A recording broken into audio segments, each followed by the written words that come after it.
मां मनोकामना देवी के 9 निर्मित स्थान में प्रतिष्ठित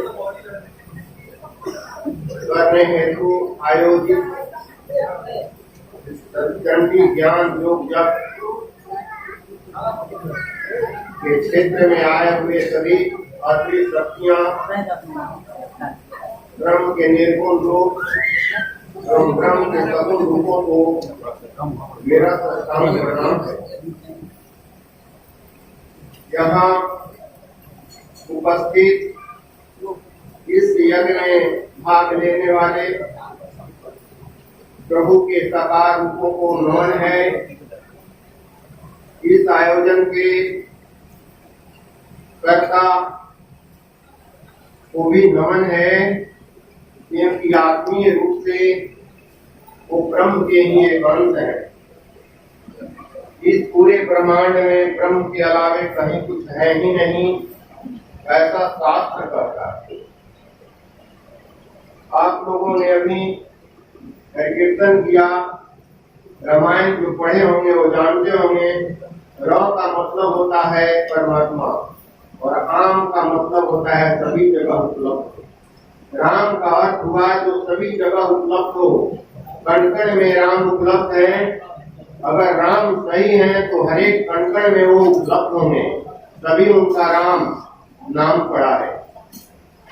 कृष्ण का अर्थ ही होता है कर्षण। कर्षण का मतलब होता है आकर्षण। आकर्षण का मतलब होता है कि इस ब्रह्मांड में जहाँ जहाँ आकर्षण है वहाँ कृष्ण है। आप अपने वस्त्र से आकर्षित हैं, किसी के रूप से आकर्षित हैं, किसी के गुण से आकर्षित हैं, किसी भी वस्तु से अगर आप आकर्षित हैं या कोई भी जीव आकर्षित है, वहाँ कृष्ण है। क्योंकि कृष्ण का अर्थ ही होता है आकर्षण, जो आकृष्ट करे, जो खींचे अपने तरफ। इसीलिए वो वासुदेव के पुत्र हैं। वासुदेव का मतलब होता है हर एक वस्तुओं में बसने वाले को वासुदेव कहते हैं। कल मैंने इसकी चर्चा की थी कि 12 आदित्य हैं, 11 रुद्र हैं और 8 वसु हैं। 8 प्रकार के वसुएं हैं, वही हर एक वस्तुओं में बसे होते हैं और जो हर एक वस्तुओं में बसा होता है वही श्री कृष्ण है। इसलिए राम और कृष्ण का अर्थ एक ही होता है, चाहे राम कहें या कृष्ण कहें, दोनों एक ही है। एक मर्यादा पुरुषोत्तम है और एक प्रेम के ज्ञाता है। एक 12 काला से परिपूर्ण है, एक 16 काला से परिपूर्ण है। इसलिए राम और कृष्ण में भेद नहीं है, दोनों एक ही हैं। आज मैं इस विषय पर चर्चा करने जा रहा हूं कि सबसे तो शंका की बात है कि ब्रह्म है कि नहीं है। अगर ब्रह्म है तो फिर दिखाई क्यों नहीं देते। पहले तो इस पर चर्चा करें कि ब्रह्म है कि नहीं, अगर है तो फिर दिखाई क्यों नहीं देते। इस पर हम लोग विचार करेंगे। सोचिए, विचार कीजिए। ब्रह्म अति, शास्त्र कहता है कि अति सूक्ष्म है, बहुत छोटे हैं, इतने छोटे हैं कि आंख से दिखाई नहीं देते। अभी आप लोग अच्छी तरह पूरी दुनिया समझ गया है कि कुछ ऐसी चीजें हैं जो दिखाई नहीं देती है। जो अनपढ़ है, जो नहीं जानता है, वो भी हमारे पास आदरणीय है, पूजनीय है, वंदनीय है। जो जिस पेशे का है, जो कार्य कर रहा है, सभी का यहाँ स्वागत है, क्योंकि उसके अंतःकरण में वही सूक्ष्म रूप से ब्रह्म निवास है। इसलिए मैं उसको आदर करता हूँ। ऐसी बात नहीं है कि पढ़े लोग, लिखे लोग ही विद्वान हुआ करते हैं। आप जानते हैं कि भारत में ऐसे ऐसे संत हुए हैं, कबीरदास पढ़े लिखे नहीं थे। सभी जानते हैं कि उन्हें स्कूल नहीं गया, न कागज देखा, न कलम देखा। वाल्मीकि जी को आप जानते हैं, कथा कहानी सुने होंगे, वो भी पढ़े लिखे नहीं थे। और इतना ही नहीं, कालिदास तो जिस पेड़ डांड पर बैठे थे उसी को काट रहे थे, इतने बड़े मूर्ख थे। और कालिदास, कबीरदास, वाल्मीकि जी के लिखे हुए जो उनके भावनाएं थी, उस पर रिसर्च होते हैं। रामचंद्र जी कौन कॉलेज में गए थे, कृष्ण भगवान कौन कॉलेज में गए थे, गुरुकुल में गए थे और सारे ज्ञान हो गए। इसका रहस्य हम समझ लें। संतों को कोई जाने की जरूरत नहीं है। गुरु अगर सक्षम है तो उसके अंदर के जो ब्रह्म है उसको वो दिखा देते हैं, उसका अनुभव करा देते हैं। और आत्मा के नजदीक जैसे ही व्यक्ति पहुंचता है, उसके मन और बुद्धि पहुंचती है, तैसे ही सारे ज्ञान आ जाते हैं। उसको आत्म साक्षात्कार कहते हैं। आत्मा का ही ज्ञान दे दिया। आत्मा में सर आप बच्चे सरस्वती जी की पूजन करते हैं, सरस्वती जी हंस पर सवार होती है। शास्त्र में कहा गया है, योग में कहा गया है कि हंस को आत्मा कहा गया है, यानी कि ज्ञान की देवी हंस पर सवार होती है। यानी कि ज्ञान हंस में, यानी कि आत्मा में उपस्थित है। तो आत्मा के नजदीक जाने के बाद सारे ज्ञान स्वतः हो जाते हैं। वेद पुराण की कोई आवश्यकता नहीं है उसको पढ़ने की। वेद तो संतों के जो अनुभव है उसको दिखा जाता है सामान्य जनों के लिए। तो रामचंद्र जी भगवान श्री कृष्ण थे। कृष्ण भगवान को तो कहा जाता है कि 64 दिन में ही सारी विद्या ले लिए थे। तो इतने सूक्ष्म हैं कि दिखाई नहीं देते। अभी दुनिया वाले जान चुके हैं कि कुछ ऐसी चीजें हैं जो दिखाई नहीं देती, तभी तो वो आप पर मास्क पहने हुए हैं। अगर दिखाई देता तो आप मास्क नहीं पहनते, आंख से ही वो अगल बगल कर देते, कहते कि कहां नाक के पास आ रहा है। लेकिन वो दिखाई नहीं देता है, इतना सूक्ष्म है कि कब आपकी आंख नाक कान में घुस जाएगा पता नहीं, इसलिए आपने मास्क लगा लिया है। तो कुछ ऐसी चीजें होती हैं जो दिखाई नहीं देती। और ये कोरोना या बैक्टीरिया या वायरस इससे भी बहुत सूक्ष्म ब्रह्म है, और उतने सूक्ष्म है कि आपके शरीर में ही रहते हैं लेकिन दिखाई नहीं देते। अब दिखाई क्यों नहीं देते, इस पर थोड़ा हम लोग विचार करें। अगर बहुत छोटा चीज होता है तो सभी जानते हैं, नक्शा देखने वाले वो एक ग्लास से देखते हैं, मोटी मोटी अक्षर करके। और उससे भी छोटा होता है, एक सूक्ष्मदर्शी होता है उसको देखने के, और उससे भी ज्यादा सूक्ष्म होता है, उसको ज्यादा पावरफुल, ज्यादा शक्तिशाली सूक्ष्मदर्शी से देखा जाता है। और उससे भी अगर छोटा है कोई चीज तो इलेक्ट्रॉन माइक्रोस्कोप से देखा जाता है, यानी कि बहुत ज्यादा पावरफुल एक सूक्ष्मदर्शी है जिससे देखा जाता है। लेकिन सूक्ष्मदर्शी भी अगर आपको दे दिया जाए तो भी आप वायरस को, कोरोना को नहीं देख सकते, इसलिए कि आप चलाना नहीं जानते। साइकिल अगर आप नहीं चलाना जानते हैं तो साइकिल आपको गिरा देगा, अपने गिरेगा आपको भी गिराएगा। जो साइकिल नहीं चलाता है उसको कह दीजिए 1 किलोमीटर की साइकिल को पहुंचा दो तो उसको पसीना छूटने लगेगा। लेकिन जो साइकिल चलाना जानता है उसको एक अंगुली से पकड़कर भी कई किलोमीटर जा सकता है। तो एक्सपर्ट चलाने की तरीका अगर आपको पता है तो आप देख सकते हैं। तो उस चलाने के तरीका के लिए एक्सपर्ट के पास जाना पड़ता है, जो जानकार है उसके पास जाना पड़ता है, वहां उसका तरीका चलाने का सीखना पड़ता है, तो वो किसी छोटी वस्तु को देख लेता है। ब्रह्म ने कृपा किया है हम सबों पर, मनुष्यों पर इतना कृपा किया है कि वो सूक्ष्मदर्शी हमको भी उपलब्ध कराया है। अपने सूक्ष्म है और सूक्ष्मदर्शी भी उपलब्ध कराया है, और उस सूक्ष्मदर्शी का नाम है मन। इसकी पूजन आप करने के लिए इस प्रांगण में आए हैं। मनोकामना देवी, मनो मन में जो कामना आती है उसको पूर्ण कौन करेगा? आपकी कर्मेंद्री ज्ञानेंद्री पूर्ण करती है। कर्मेंद्री ज्ञानेंद्री ना हो तो मन की कामना आपकी पूरी नहीं होगी। तो इस मन इतना सूक्ष्म है कि उसको देखना नहीं जा सकता है। अब ब्रह्म उससे भी सूक्ष्म है तो उसको देखना बड़ी मुश्किल है। तो मन रूपी सूक्ष्मदर्शी आपके पास है क्या? एक पहले विचार करें। सूक्ष्मदर्शी अगर आपके पास नहीं है तो फिर कैसे देख पाएंगे? हम लोगों का मन तो भिन्न भिन्न चीजों में फंसा हुआ है, अपना में, पराया में, तेरा में, मेरा में, किसी व्यक्ति में, किसी वस्तु में, पद, पैसा, प्रतिष्ठा में। पद चाहिए, पैसा चाहिए या प्रतिष्ठा चाहिए। हम लोगों का मन तो अपहरित हो चुका है, हम लोगों का मन तो किसी ने चुरा लिया है। तो मन ही जब नहीं है, जब मन ही नहीं है, सूक्ष्मदर्शी ही नहीं है, तो उस ब्रह्म को कैसे आप देख पाएंगे? आश्चर्य की बात है कि तब क्या किया जाए? अब क्या किया जाए? मान लीजिए कि मन हमारा अपहरित हो गया है, मन किसी ने चुरा लिया, चाहे कोई भी वस्तु चुरा लिया या रुपया पैसा चुरा लिया या कोई कार्य में मैं फंस गया और उसी में मन को दे बैठा, किसी व्यक्ति को मैंने दे दिया, तो फिर उसको वापस लाना होगा। हम सभी देहात के हैं और जानते हैं बचपन में हम लोग बैल वगैरह गाय चोरी जाता था, बुजुर्ग लोग होंगे वो जानते होंगे, तो उसको पनाह देकर लौटाया जाता था। कुछ पैसा दे देंगे, 2,000 का है तो 500 रुपया देना पड़ता था तो वापस कर देता था। तो हम लोगों को मन अगर अपहरित हो गया है तो पनाह देना पड़ेगा। जो व्यक्ति हमारा मन ले लिया है उसको कुछ धन दे दीजिए, वो आपका मन वापस दे देगा।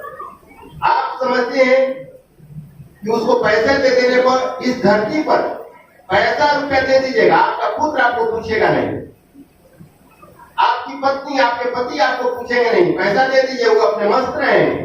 तो ये चालाकी है साधकों की, रुपया पैसा दे देते हैं और उसमें वो भी मस्त है, आई भी ब्रह्म के ध्यान कर देते हैं। तो पैसा देने से ही मन वापस आएगा। जिसकी जो जरूरत है उसको वापस दे दीजिए और अपने मन को वापस लीजिए। जब आपका मन वापस हो जाएगा तो उस मन से ब्रह्म को आप देख सकते हैं। लेकिन मन ही अगर ना हो आपके पास तो यह संभव नहीं है। आखिर क्या कारण है कि आप 20 बरस से पूजा कर रहे हैं, 25 बरस से पूजा कर रहे हैं और आपको अनुभूति नहीं हो रही? मंदिर में जाना पड़ता है, साधु संतों के पास जाना पड़ता है, आप अपनी समस्या लेकर जाते हैं, क्या कारण है? 20 बरस से आप क्या कर रहे थे? पूजन तो कर रहे थे लेकिन मन पर ध्यान आपने नहीं दिया, जिसके कारण आपको परेशानी हो गई। अब मैं देखूं कि कैसे, एक छोटा सा उदाहरण मैं दे रहा हूं। मान लीजिए कि कोई चीज 1 मिनट में हल होने वाला है, कोई चीज 1 मिनट में बनने वाला है। अब विद्यार्थी जानते हैं 1 ही नंबर का है और दिन भर उसको बनाने में अगर लग जाए तो इसका मतलब क्या है? इसका मतलब है वो तरीका गलत है। अगर ब्रह्म की उपासना करते करते 20 बरस हो गए, 30 बरस हो गए, फिर भी अनुभूति नहीं हुई, तो मान लीजिए कि आपका पूजन का तरीका गलत है। अब आप कहेंगे कि महाराज जी को सबको घसीट दिए। मैं उदाहरण दे रहा हूं, आपको अगर झूठी थाली में खाना दे दिया जाए तो क्या है, आप खाएंगे? आप कहेंगे नहीं, ये तो झूठी थाली है, थाली नया करो। थाली खाना देने वाला कहेगा कि मैं तो किचन से खाना लाया हूं और बिल्कुल शुद्ध खाना है। वो व्यक्ति कहेगा कि थाली में तो सटते सटते ये झूठी हो गई, थाली झूठी थी तो भोजन झूठा हो गया, मैं नहीं खा सकता, मुझे पता दो, कोई भी साफ सुथरा दो। यही कारण है हम राम राम तो कहते हैं, कृष्ण कृष्ण कहते हैं, पूजन करते हैं, लेकिन मेरी इस जिह्वा से राम राम कहते हैं वो जिह्वा अशुद्ध हो गई है, अपवित्र हो गई है। ये जिह्वा मैंने अपने पात्र को, बर्तन को, थाली को अपवित्र कर दिया है। कैसे कर दिया है? झूठ बोलकर, क्रोध बरसाकर, दूसरे को अपमानित करके, गारागारी करके इस जिह्वा को अशुद्ध कर डाला है। अब इस जिह्वा पर जब राम को बैठाया जाता है तो वो राम के पास पहुंच नहीं पाता है, वो कबाड़ी खाने में चला जाता है। नहीं तो सेवरी बुलाई राम चले गए, मीरा बुलाई कृष्ण आ गए, रविदास बुलाए मां आ जाती थी। आखिर वो लोग कैसे थे? बुलाए और चले। तो हम लोगों को सुधारना क्या है? साधना क्या है? पूजन क्या है? अपने कर्मेंद्रीय ज्ञानेंद्रीय को सही रास्ता दिखाना है। पूजन से कर्मेंद्रीय ज्ञानेंद्रीय को सही रास्ता दिखाना है, बेचनीदा ही काम है। ब्रह्म तो अंदर है ही, ब्रह्म के लिए क्या करेंगे? वो तो उपलब्ध है। अगर मेरी बात आप लोग मान लें तो यही सत्य है कि आपके अंदर वो निवास कर रहा है और इंतजार कर रहा है कि कब मेरे तरफ देखेगा। केवल आप अपने कर्मेंद्रीय ज्ञानेंद्रीय को सही मार्ग में ले जाएं, वो नीचे से प्रकट हो जाएगा और खुद चमक कर कहेगा मैं तो यही हूं। जब आप दर्शन हो जाएंगी तो आप बोलेंगे सोहम सोहम सोहम, मैं भी वही हूं, मैं भी वही हूं, मैं भी वही हूं।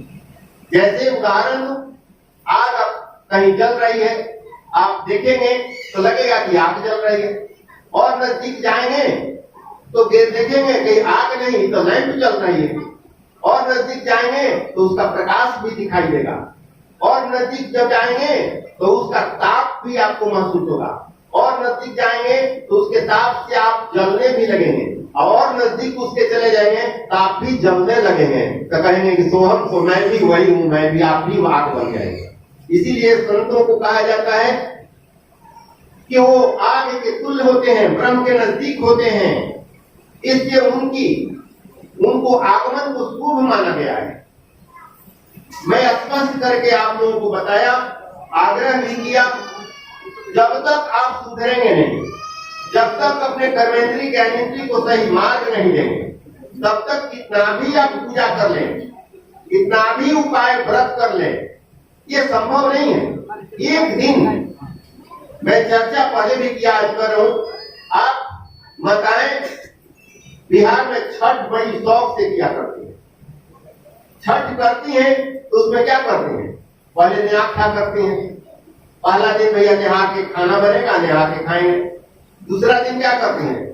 दूसरा दिन करते हैं कि आज खरना है, खरना है, आज एक ही टाइम खाना है, और क्या संध्या में खाना है, और क्या मीठा खाना है, और क्या जहां बनता है वहीं खाना है, और क्या बिना बोले हुए खाना खाना है। ये आप लोगों से मैंने सीखा है। ये साधना की चरम बहुत ही उत्तम मापदंड है। आप पहला दिन नहा खा करते हैं, दूसरे दिन खरना करते हैं। खरना का अर्थ जानते हैं? खरना मतलब खर मतलब रुखड़ा होता है, अन्ना मतलब नहीं, यानी कि जीवन से रुखड़ापन उस दिन आप खत्म करते हैं, द्वेष खत्म करते हैं, लड़ाई झगड़ा खत्म करते हैं, और सभी छठ व्रत करने वाले एक दूसरे को मदद करते हैं, सभी नली और बली साफ करने में लग जाते हैं, सारे क्रोध और द्वेष को भुलाकर एकजुट हो जाते हैं, मतलब खरना हो गया। रुखापन जीवन से जाता रहा उससे, जब रुखापन जाता रहा तो मीठा चीज खाते हैं, जिह्वा को मीठा करते हैं। जब जिह्वा मीठी हो गई और बोलना बंद हो गया, बगैर बोले खाते हैं, जहां बनता है वहीं खाते हैं, उठाकर वो खाना नहीं जाता कहीं, तो वहीं खाते हैं। आजकल क्या ये संभव है? खाना बनता है कहाँ, जाता है कहाँ, कौन कैसे बनाया, कैसे खाया? इस समय तो मोबाइल देखते हुए खाना खाना है, टीवी देखते हुए खाना खाना है, गप करते हुए खाना खाना है। दुर्भाग्य हम लोगों का है कि ऐसा युग आ गया है कि खाने को भी किसी के पास फुर्सत नहीं है। 10 मिनट 15 मिनट खाने के लिए भी किसी के पास समय नहीं है। सब चीज करने के लिए समय है, लेकिन खाने के लिए समय नहीं है। और खाने ही के लिए सारे रोजगार हम करते हैं, लेकिन खाने के लिए समय नहीं है। क्या मौन होकर मैं खाता हूं? क्या सभी लोग एक जगह बैठकर मैं खाता हूं? नहीं। क्या मैं मीठा बोलता हूं? ये सारे विधान ही संत तो एक विधान लिया और छठ में शुद्ध क्रिया में लगा दिया, ताकि लोगों को ये ज्ञात हो जाए, युगों युगों तक ज्ञात होता रहेगा कि नहीं, ऐसे संतों का बनाया हुआ मार्ग है। कोई इस रहस्य को पकड़ेगा और इस रहस्य को पकड़कर आत्मीय उत्थान या आत्म साक्षात्कार कर लेगा। तो इसको समझना जरूरी है। अब उसके बाद क्या करता है? उसके बाद करते हैं, तीसरे दिन आते हैं तो भूखते हैं, नहीं आज कुछ भी खाना नहीं है, ब्रह्म की संध्या में अर्घ्य देना है। गजब की बात है भैया, इतनी गजब की बात है कि सूर्य की पूजन करते हैं, आज छठी मैया के गीत गाते हैं। ये कोई बर्दाश्त करेगा? सूर्य की पूजन और देवी का गानन और उत्पुटान हो गया। और उत्पुटान इसलिए हो गया कि ब्रह्म कहते हैं मैं एक हूं और मेरी शक्तियां 6 है। इसलिए संध्या में देवी की पूजन होती है और सुबह में देव की पूजन होती है। तो 6 भाग, 7 भाग में 6 भाग देवी का होता है और 1 भाग ब्रह्म का होता है। पहले ही मैं कह चुका हूं पहले दिन ही बता चुका हूं कि आपके शरीर में 7 चक्र हैं जहां देवी रहती हैं और 6 में देवी रहती हैं, 7वां में ब्रह्म रहते हैं जिसको परमात्मा कहते हैं। आप यहाँ भी 7 पिंड वाली मनोकामना देवी हैं, यानी कि 7 में एक ब्रह्म होंगे, 6 देवी की शक्तियां होंगी और एक भैरव को इसलिए दिया गया है कि इसकी सुरक्षा की व्यवस्था करें। पहले ही मैं कथा बता चुका हूं। तो आपके शरीर में 6 शक्तियां हैं, उसकी पूजन करते हैं। किसी गांव में देवी का स्थान पश्चिम दिशा में होता है, किसी भी गांव में शिव का स्थान पूर्व दिशा में होता है। हो सकता है कि देवी स्थान से पश्चिम नए घर बन गए हो, लेकिन पूर्व के जो घर बने हैं देवी स्थापना के पूर्व के जो घर है पूर्व दिशा में ही होंगे देवी से, यानी पश्चिम दिशा में देवी की पूजन होगी और पूर्व दिशा में ब्रह्म की पूजन होगी। ये संतों ने बनाया है, मेरा और आपका नहीं है, लेकिन हम समझ नहीं पाते हैं कि इसका अर्थ क्या है। तो 6 भाग देवी का है और ये 6 भाग पश्चिम दिशा में पूजन की जाती है। तो सूर्य की पूजन में छठी मैया का अर्घ 6ठा दिन पड़ता है, षष्ठी के दिन और सप्तमी के दिन सूर्य का यानी कि ब्रह्म का पूजन होता है। तो गीत हम सही ही गाते हैं, लेकिन हम जानते नहीं कि क्यों गाते हैं ऐसा। तो मैं ये कहना चाहता हूं कि जो आप करते हैं उसको समझ लीजिए तो अच्छा होगा। आप बिना समझे करते हैं। विंध्याचल में मेरा आश्रम है, वहां हम जाते हैं, बहुत 73 से ही जा रहे हैं। वहां कोई भी व्यक्ति को पत्थर रख दिया और सिंदूर से टिक दिया तो सभी वहां टिकने लगते हैं। उनको पता नहीं है इस पत्थर में कौन देवी देवता है, बस दूसरा गया तो चल चढ़ाएगा, टिकने लगेगा। ऐसे ही टिकते तुमसे पूरे पहाड़े को टेक देगा ना, सभी जगह पैसा चढ़ाना है। तो ये विवेकानंद जी तो सही बोले, 1892 में ही बोल दिए थे। आज धर्म जो है, हमारा देश भारत जो है या संसार जो है कुसंस्कारों से जकड़ा हुआ है। संस्कार गलत हो गए हैं, कुसंस्कार से जकड़ा हुआ है। और क्या, धर्म तो मनोरंजन का केंद्र हो गया है, प्रहसन का केंद्र हो गया है। आप कहीं भी जाएं, कुछ भी देखें, ढोल झाल बजाने वाले होंगे, संत एक दो बात बोलेंगे और फिर ढोल झाल पर सुनते रहे उनकी कथा कहानी। ये मनोरंजन नहीं हो तो क्या है? संतों को तो बताया गया है कि आघात करो। माता पिता बच्चों को दुलारता है, मस्तक पर भी बैठाता है, लेकिन आवश्यकता पड़ने पर डांटता भी है, सही मार्ग दिखाता है। तो संतों को तो प्रहरी के रूप में ब्रह्म ने भेजा है। उसको अगर प्रेम की बातें बोलेगा, वो अगर केवल अपने लाभ की बातें, अगर प्रेम की बातें बोलेगा तो उसको पैसे नहीं मिलेंगे। पैसे नहीं मिलेंगे तो प्रतिष्ठा नहीं मिलेगी, बहुत से शिष्य नहीं बनेंगे। तो बहुत झमेल हो गया है आज के धर्मों में। तो हम कहेंगे कि मैं चूंकि आया हूं तो सतर्क होकर काम कीजिए। और एक बात मेरी आज पुनः मान लीजिए, एक तो मैं कह ही दिया हूं कि भैया नहा के खाना बनाइएगा, माताएं नहा कर खाना बनाएंगी और उस खाना को अपने परिवार के सदस्यों को खिलाएंगी। अवश्य निश्चित रूप से कुछ समय के बाद उनकी बुद्धि सुधार हो जाएगी, कहीं आपको मंदिर में संतों के पास जाने की आवश्यकता नहीं पड़ेगी। दूसरा आज नियम बता रहा हूं, खाना जब भी खाएं तो बिना बोले हुए खाएं, मोबाइल ऑफ कर दें, टीवी बंद कर दें। अलग अलग खा रहे हैं, खाइए, कोई बात नहीं है, अभी चलेगा, बाद में देखेंगे। एक एक छोटा छोटा नियम को हम लागू करें। पहले नहा कर खाना बनाइए और खाना अपने बच्चों को या पति या पत्नी कोई भी खाए, अलग अलग भी अगर खा रहा है तो उनका मोबाइल अलग कर दीजिए, टीवी बंद कर दीजिए और कहिए कि बिना बोले खा लीजिए, चबा कर खाइए। जब चबा कर खाइएगा तो लार मुंह पे बनेगा, लार बनेगा, भोजन जाएगा तो पचेगा, पचेगा तो शरीर में कष्ट नहीं होगा। तो दैहिक जो कष्ट है वो समाप्त हो जाएगा। दैहिक, पहले मैं बताया था कि दैहिक दैविक भौतिकता का शरीर से संबंधित दुख होते हैं, देवताओं से संबंधित दुख होते हैं और भौतिकता से संबंधित दुख होते हैं।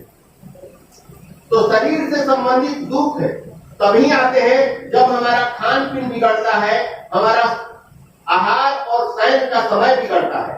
1 बजे तक आप मोबाइल देखेंगे, 12-1 बजे तक जगेंगे। विद्यार्थियों को काम है जगने का, संतों का काम है रात में जगने का, गृहस्थ को और पारिवारिक जीवन वाले को नहीं है। जो कार्य कर रहे हैं परिवार के पोषण के लिए वो जगे, लेकिन यूं ही विद्यार्थी पढ़ नहीं रहे, मोबाइल देख रहे हैं, मनचले लोग हैं, रात भर जगेंगे, सुबह में 8 बजे तक 9 बजे तक सोएंगे। ये कौन सा तरीका है? उनका मोबाइल बंद कीजिए और कहिए, हाथ जोड़कर कहिए कि हमारे परिवार के सदस्य महाराज जी आप सुने होंगे तो बताया थे बिना बोले खाना खाना है। जब बिना बोले आप खाना खाएंगे तो बड़ी ध्यान से खाने लगेंगे, और ध्यान से खाने लगे आपके सारे दुख भी दूर हो गए। तो 2 नियम मैंने बताए, बहुत से इसमें सारे नियम हैं, लेकिन बड़ी सरल मैंने नियम बनाया है। आप अपने कमाते हैं अपने खाने के लिए, शरीर को स्वस्थ रखने के लिए, परिवार के स्वस्थ के लिए, देवताओं के लिए तो मैंने बताया केवल प्रणाम कर लीजिए, वो आशीर्वाद दे देंगे। माता पिता जो बड़े होते हैं उनको केवल प्रणाम कर लेने से ही वो आशीर्वाद दे देते हैं। तो हमारे देवी देवता जो हैं उनको केवल प्रणाम कर लीजिए, वस्तु की आवश्यकता नहीं है उनको भोज्य पदार्थ की आवश्यकता नहीं है। आपके पास पैसे नहीं है, पैसा कहां से लाएंगे, धूपबत्ती कहां से आएगा? उनको प्रणाम कर ले। माता पिता को प्रणाम केवल करते हैं, आशीर्वाद दे देते हैं। माँ को प्रणाम कर लीजिए, प्रभु को प्रणाम कर लीजिए, वो आपको आशीर्वाद दे देंगे। आपकी बुद्धि सुधार हो जाएगी, बुद्धि में सुधार होगी, सारी समस्याएं का निदान हो जाएगा। तो मैं तो आग्रह करूंगा, विनती करूंगा, अगर मेरी बातें सत्य है और आप लोग मुझे बुलाए हैं तो मैं यही कह रहा हूं कि आप और मुझमें कोई अंतर नहीं है। सिर्फ इतना अंतर है कि मैंने कुछ प्रयास किया है अपने अंगों को सही ढंग से ले चलने का, आप उड़ान ढंग से उसको छोड़ दिए हैं। बिना लगाम के घोड़ा आपका मन हो गया है, जहां मन वहीं दौड़ जा रहा है, यही अंतर है। बस मनोकामना देवी के मंदिर में, प्रांगण में मैं ये घोषणा करता हूं कि माँ इन बच्चों को, आपके इन बच्चों को आप थोड़ा ध्यान दें और इनके मन को शांति देने के लिए, इनके मन को इनके हाथ में, इनके बस में करने का आशीर्वाद दें, ताकि इनको सद्बुद्धि हो और ये सही मार्ग को पकड़ ले। मैं जब ये निश्चित हो गया कि आपके शरीर में ही ब्रह्म है, कथा कहानी बहुत सा दिया हुआ है। मन की एक घटना मैं सुनाता हूं, क्या होता है। भागवत में लिखा हुआ है, भागवत में लिखा हुआ है कि एक राजा थे। वो राजा अपने राज में प्रचारित कराए, ये बकरा हमारे पास है, इसको जो संतुष्ट कर देगा उसको 10,000 सोने की असरफी मैं दूंगा। बहुत लोग कहेंगे वो बकरा क्या खाएगा भैया, ये वो बकरा क्या खाएगा। सब लोग लाइन लगा दिया, हम ही संतुष्ट कर देंगे, हम ही संतुष्ट कर देंगे। 1 महीने का लाइन बन गया। ये इस तारीख को इनका, 2 तारीख को इनका, 3 तारीख को इनका, 30 दिन का लिस्ट बन गया। लोग आते थे, बकरा को ले जाते थे, बकरा दिन भर खिलाते थे सब, और संध्या में बकरा को लाते थे और कहते थे कि राजन ये बकरा संतुष्ट हो गया है। राजा कहते थे मंत्री से कि थोड़ी परीक्षा इसकी ले लो भैया। बकरा के सामने घास रख दिया जाता था, बकरा खाने लगता था। राजा कहते थे कि बकरा खा रहा है, ये खा रहा है, संतुष्ट कहाँ हुए, खा रहा है। दूसरे दिन दूसरा कोई ले गया, वो भी दिन भर खिलाया, खूब खिलाया, बकरा को पानी पिलाया, खिलाया। बकरा खाने लायक नहीं था, इतना खा लिया। फिर उसको लाए किसी तरह, बकरा कहे कि भैया हो गया, संतुष्ट हो गया राजन, ठीक है मंत्री जी परीक्षा ले लीजिए। बकरा के सामने रख दिया गया खाद्य पदार्थ, वो टुमराने लगा, कहे कि तो टुमरा रहा है, खा रहा है, ये तो संतुष्ट नहीं हुआ है, आपको नहीं मिलेगा। ऐसे ही रोज यही क्रिया चलने लगी। एक व्यक्ति था जो पहाड़ पर पहले ही जानता था कि हमारा 28वां दिन है, तब घास उस लगा दिया था, दूध जो बकरा को बढ़िया लगता है वही चीज लगा दिया था, और बड़ी सेवा करता था उस घास को। हरा हरा घास पूरा लगाया था, और कहा कि हमारे बारी आने दीजिए। उसकी भी बारी आई, वो भी ले गया। बकरा को छोड़ दिया, बकरा दिन भर चला, और इतना चरा कि चलते चलते बैठ गया। अब उसको बकरा को टांग के लाना पड़ा, इतना उसको चल नहीं हो पा रहा था, टांग कर लाए और कहे कि राजन ये संतुष्ट हो गया है। राजा कहे कि ठीक है मंत्री जी परीक्षा कर लीजिए। और बकरा बैठा हुआ था, उठ नहीं होकर रहा, इतना खा लिया है, उसके मुंह के पास धूप घास रख दिया गया, वो खाने लगा, ताकि तो खा ही रहा है, ये संतुष्ट कहाँ हुआ है। उनकी समाधि में आई। पहाड़ पर भिन्न भिन्न तरह की जड़ी बूटियां थी। बकरा जानते हैं कि बहुत तरह की चीज खाता है। वो पहाड़ पर ले गया, पहाड़ पर खूब खिलाया उनकी समाधि में, फिर लाया वही परीक्षा, फिर खाने लग, टुकराने लग, बाकी तो संतुष्ट नहीं हुआ। एक लंगोटी वाला चर्चा चल रहा था, साधु उधर से गुजर रहा था उनके राज से, तो कहा कि कौन चीज की चर्चा हो रही है, क्या हो रही है, तू सुना। तो कहा कि तो बहुत सरल चीज है, ये तो बड़ी आसानी से संतुष्ट हो जाएगा। वो राजन के पास गया, कहा कि राजन मैं संतुष्ट कर दूंगा। तो कहा कि तुम्हारे पास क्या है कि खिलाओगे या संतुष्ट हो जाएगा? तो दे दीजिए हमको ना। लिया बकरा को, अच्छा लगा कि चलो चराने ले जाए। अब बकरा जैसे खाने की कोशिश करे तो मुंह पे एक डंडा, और भाग के बकरा दूसरे जगह जाके खा रहा है, जैसे मुंह लगाया तो मुंह पे एक डंडा। दिन भर मुंह पे एक डंडा मारते रहा, मुंह उसका फूल गया बकरे का। और दिन भर मारा, मुंह फूल गया, एक काल भी बकरा नहीं खाया। दिन भर चलाते रहे डंडा लेकर, और बकरा को संध्या तक ज्ञात हो गया कि खाना खाने पर डंडा बजता है। अब संध्या में पेट पीठ एक हो गया है बकरे का, ले आए कि राजन परीक्षा ले लो, ये संतुष्ट हो गया है। राजा कह रहे हैं तो पेट पीठ इसका सट गया तो ले लो परीक्षा। अब बकरा के सामने घास रख दिया है तो बकरा घास नहीं देख रहा है, संत के डंडा देख रहा है। अरे ये तो फिर मारेगा। और बकरा उधर ताक ही नहीं रहा है, उधर से मुंह इधर कर दिया, इधर घास रखा दिया गया तो इधर मुंह कर दिया। तो राजा कहे कि आपने तो संतुष्ट कर दिया। हाँ राजा, मैंने संतुष्ट कर दिया। और इसका कारण यही है कि हमारा और आपका मन जो है बकरा है जैसा है, ये संतुष्ट कभी नहीं होगा। अभी जो तुमको मिल जाएगा फिर दूसरा तुमको चाहिए, फिर दूसरा मिल जाएगा तो तीसरा तुमको चाहिए, तीसरा मिल जाएगा तो चौथा चाहिए। ये कभी संतुष्ट होने वाला नहीं है। इसलिए हमारा मन ही बकरा है और इसको डंडा से ही संतुष्ट किया जा सकता है। इसको सही मार्ग देने के लिए संतों का डंडा चाहिए। संतों का डंडा का मतलब क्या है? ज्ञान चाहिए। ये ज्ञान चाहिए कि कैसे हमको अपने जीवन को ले चलना है। तो मन रूपी बकरे को ज्ञान रूपी डंडे से मारना होगा, बोध दिलाना होगा कि नहीं ये गलत कार्य है, वो वहां से हट जाएगा और आपका मन आपके बस में हो जाएगा। जब मन आपके बस में हो जाएगा तो आपके सारे पूजन ब्रह्म स्वीकार कर लेंगे, क्योंकि आपने मन से सब कुछ किया।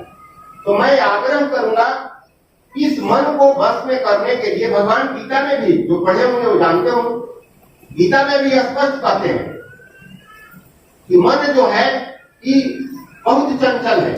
अर्जुन कहते हैं कि मन को बस में करने का मतलब है कि वायु को पकड़ने के बराबर है प्रभु।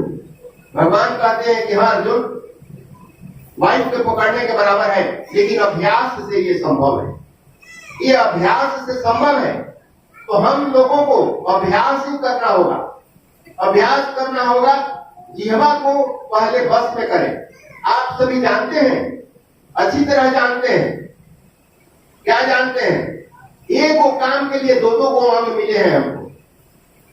आंख दो मिले हैं केवल देखने के लिए, नाक दो मिले हैं केवल सुनने के लिए, कान दो मिले हैं केवल सुनने के लिए ना, और जीभ एक मिला है दो काम के लिए, बोलने के लिए और खाने के लिए। एक काम और दो काम और एक अंग मिला है। बाकी सारे अंग दो हैं, दो अंग मिले हैं एक एक कार्य के लिए। तो एक अंग मिला है और दो कार्य इससे करना है। अगर इसको भी अगर दो जीभ हो गया होता तो ये धरती में आग लग गई होती। इतना बोलता है आदमी, इतना झूठ बोलता, दो जीभ से न बोलता और दो जीभ से खाता। तो प्रभु ने बड़ी सोच समझ कर दो कार्य और एक अंग दिया है। इसलिए इस जिह्वा को बस में कीजिए। एक संत थे, चाइनीज संत थे, कन्फ्यूशियस, बहुत बड़े संत थे, गरीब संत थे। वो जब जल समाधि लेने लगे तो शिष्य उनके पीछे पीछे जाने लगे।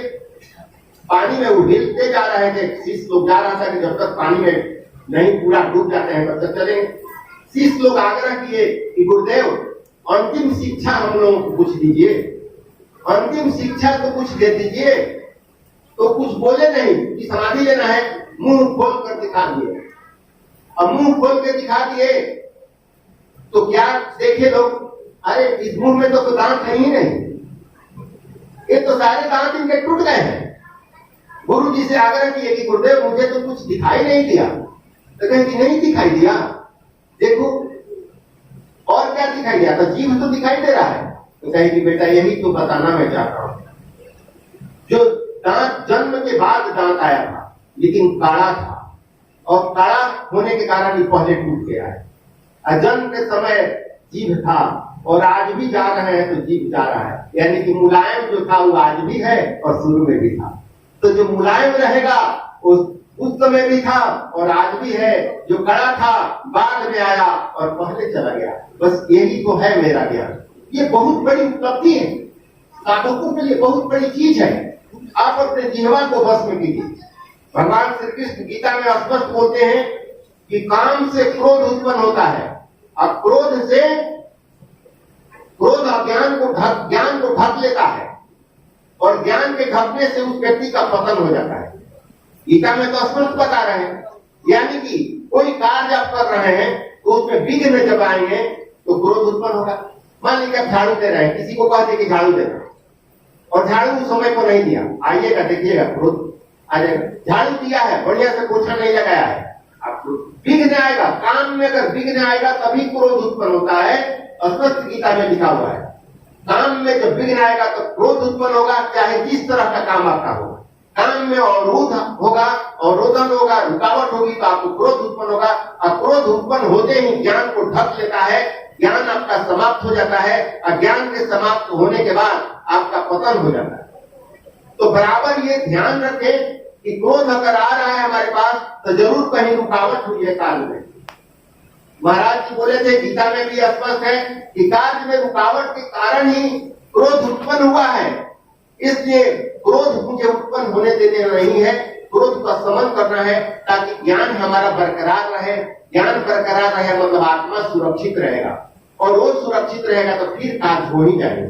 इसलिए मैं आग्रह करूंगा सभी लोगों से कि जो जो मेरी बातें सुन रहे हैं, प्रमाण के रूप में मैं कभी गीता का कभी भागवत की बातें बता दे रहा हूं, उसकी आप देख भी सकते हैं, लेकिन व्यवहारिकता आपको सुधार लेंगे। अभी प्रवचन मैं नहीं कर रहा हूं, मैं अपनी बात बता रहा हूं। उदाहरण स्वरूप, अगर किसी कुम्हार को आपने कलश किया बनाने के लिए, अगर मिट्टी अच्छी नहीं होगी तो कलश बढ़िया बनेगा क्या? नहीं बनेगा।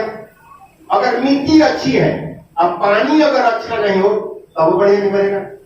अगर मिट्टी भी अच्छा हो, पानी भी अच्छा हो, और उसका आकृति बढ़िया ना हो, टेढ़ा मेढ़ा हो, तो वो अच्छा नहीं रहेगा। मिट्टी भी है, पानी भी है, और बढ़िया से उसको पकाया न जाए तो कहीं लाल होगा, कहीं काला होगा। इतना ही नहीं, अगर वायु का झोंका पकाने में सही नहीं किया जाए तो भी नहीं बढ़िया लगेगा।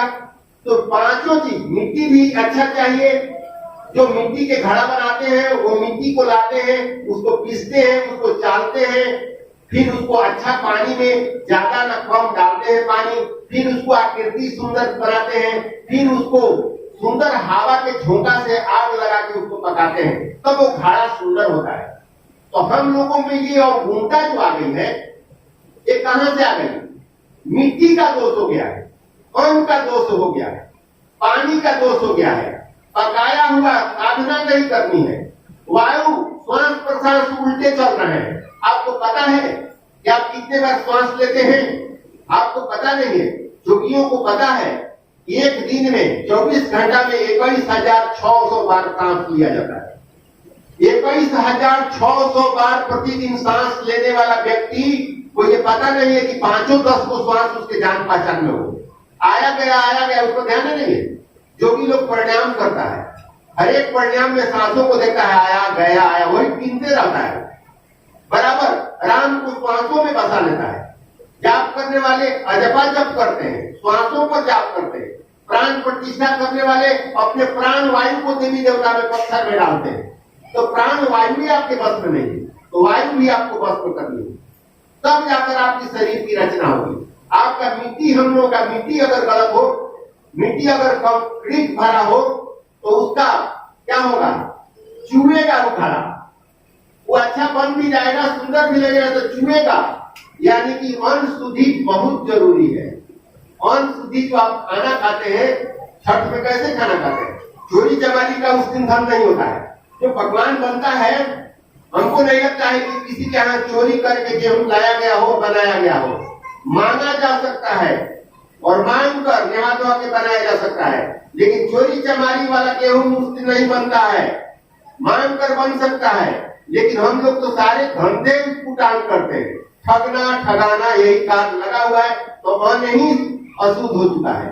अन्न अशुद्ध हो गया है। हमारे गुरुदेव में जब दीक्षा लिया था, तो दीक्षा के समय मुझे मंत्र नहीं दिए थे, हमको बताए थे कि देख कर खाना और खिलाना तो देखना। मैं उस समय समझा नहीं, बहुत पहले की बात है, 40 वर्ष से पहले की बात है। बाद में मुझे समझ में आई कि कह रहे हैं कि देख कर खाना, यानी कि कौन खिला रहा है, खिलाने वाले बनाने का भाव क्या था, कहां से अन्न लाया है, बनाना नहा धोआ के बनाया है कि नहीं। अगर बिल्कुल सात्विक रूप से अन्न है, असात्विक भाव से बनाया है, तो उसको अन्न को खाओगे तो तुम्हारा उससे जो खून बनेगा, उससे ज्ञान अच्छा ज्ञान आएगा, संस्कारिक ज्ञान आएगा, सतो गुण बढ़ेगा।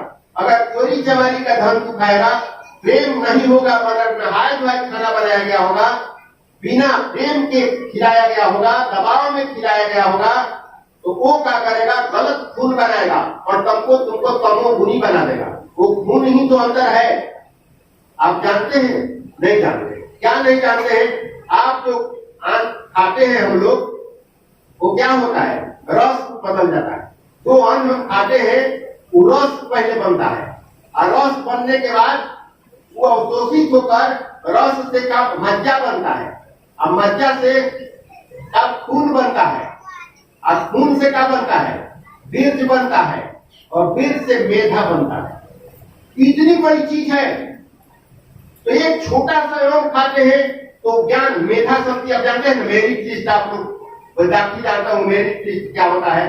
वो मेधा है, मेधा सूची, यानी कि मेधा बनता है।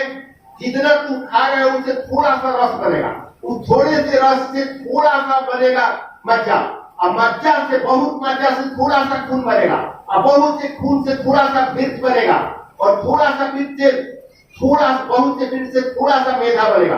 तो ज्ञान कितना टेढ़ा है, खाना कितना कठिन है। आज तो इसका ज्ञान ही नहीं है। खाना दूसरे के घर का खाना हो तो बहुत प्रेम से खाएगा, खिलाना होगा तो नाक बहुत सिकुड़ने लगेगा। अगर मुफ्त में कोई खाना खिलाए, 1 किलो जिलेबी भी खा जाएगा। अगर अपने पैसे से खाना हो तो दूध छाता ही कहेगा कि काफी है। ये कैसे चलेगा? ये अपने शरीर को बर्बाद कर रहे हो। अपने शरीर को हम लोग बर्बाद कर रहे हैं मुफ्त का खाकर। अपने कर्मेंद्रिय ज्ञानेंद्रिय को सदुपयोग करें, उससे धन कमाएं, प्रतिष्ठा कमाएं, पद कमाएं। इसको बैठा कर पोसे मत, इसको पोसिए मत, इसको चलाते रहिए, ताकि आपको शांति देगा, आपके परिवार को सुख संपत्ति देगा, आपके समाज को देगा, आपके देश और विश्व को देगा। आप समझ रहे हैं कि हमको हत्या कर लेंगे, हमको दिक्कत हो रही है, तो हम आत्महत्या कर लेंगे। पहले बात, इतना आसान है आत्महत्या कर लेना? आपने सोचा है आप वस्त्र किसका पहन रहे हैं?